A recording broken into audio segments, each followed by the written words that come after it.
Coming up on the news at noon, the morning after a shooting in D.C., why the police were called to this neighborhood and what they are trying to figure out. And later, a noon deadline. The Justice Department must release the affidavit that shows the reasons behind the raid on former President Trump's home, what we can expect. Good afternoon. Thank you for joining us for DC News Now. I'm Shanika Grimshaw in for Mark Hall today. We begin with meteorologist Damon Matson, who joins us for the latest check on the forecast. How's it looking, Damon? Well, Shanika, things have been pretty nice all week long, and we're trying to wrap up the week on the same note for the most part. It's sunny out there right now. Those temperatures are warming up. It does feel pretty muggy, and that whole setup is going to lead to some showers and storms. When and where will those fire up? We'll let you know here in just a little bit. Two chaotic scenes involving D.C. police. An officer opens fire on an armed man, and a cruiser responding to the scene crashes. D.C. News Now's Lex Juarez, who covers Washington, D.C., explains how everything unfolded. Well, this part of 6th Street Southeast is quiet now, but last night neighbors called police because a man was walking around waving a gun. Police say that man was trying to get into the car with strangers, scaring them when they got to the scene. One of the officers and the suspects shot at each other multiple times before police could get him into custody. Take a listen to how one assistant chief describes the chaotic scene. The officer ordered the suspect to drop the gun numerous times. The suspect did not comply. The officer discharged his weapon numerous times at the suspect.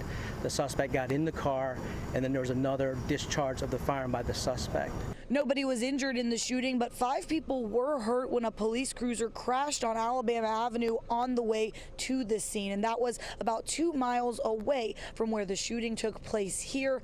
Right now, we are waiting for D.C. police to release information about the officer who was involved in the shooting, as well as who this suspect is, who they have in custody.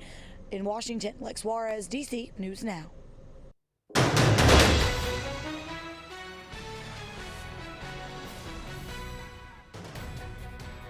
The president kicked off his Building a Better America tour in Maryland, and your local election headquarters has all of the details. President Biden choosing to begin his series of rallies in Montgomery County as Democrats anxiously await a critical midterm season. Our Cheyenne Corinne, who covers Montgomery County, has more. We choose to build a better America. This fall, there'll be a choice. Biden's approval ratings are up from last month's record low and the highest since June. But voters say they are still concerned about the inflation and the overturning of Roe v. Wade. And I'm hoping that more women would have that experience and not die because of stupidity. The rally at Richard Montgomery High School was so over capacity that many people left, but not without hearing from President Biden. Prior to taking the main stage, he also spoke to 2 overflow rooms. I think they all answer the questions over and over and over again. There was a lot of repetition, but it's reassuring, I guess, if you want to think about it that way. Parents packing a meeting, demanding answers after a counselor who was fired for a sex crime conviction was arrested again. DC News Now's Northern Virginia reporter Max Marcilla has been following this story since it broke. Back to school week in Fairfax County has been interrupted by shocking revelations. Darren Thornton was employed and worked at Glasgow Middle School through an arrest, conviction, and second arrest. This is a serious situation. We're talking about the health and safety of our young people, our most precious resources. For the first time, new Superintendent Dr. Michelle Reed came face to face with Glasgow families to address it.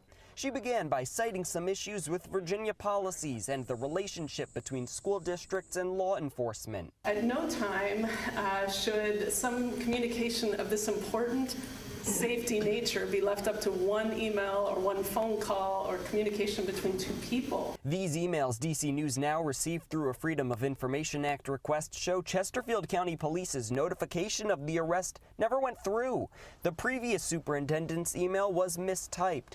Reed thinks the solution could be requiring a reply saying we've received contact.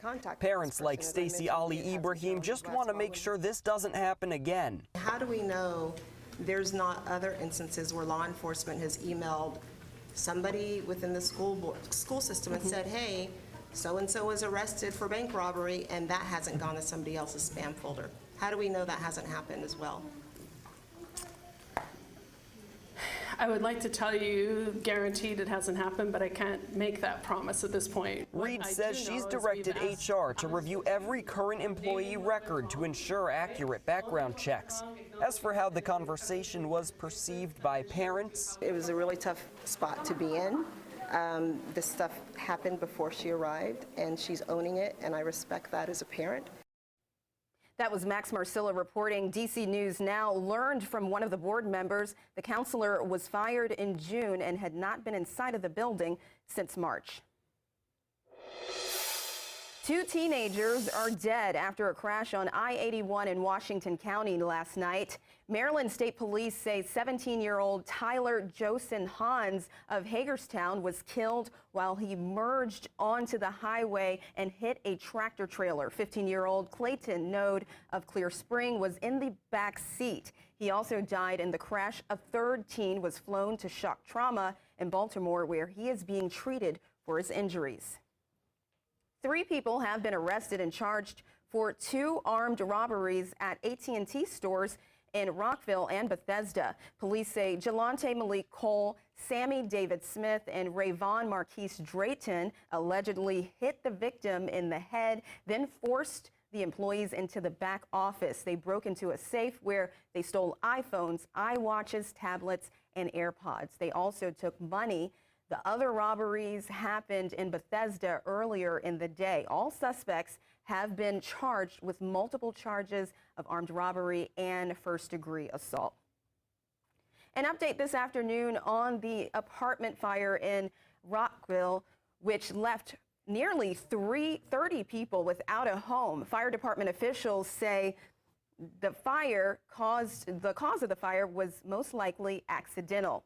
Crews worked through the night to help restore power to hundreds of people at Grosvenor House in Maryland. According to officials, floors 8 through 10 are uninhabitable following the blaze. Investigators say the fire caused over $800,000 worth of damage despite households being without power. Tenants of the building are saying they are happy no one got hurt.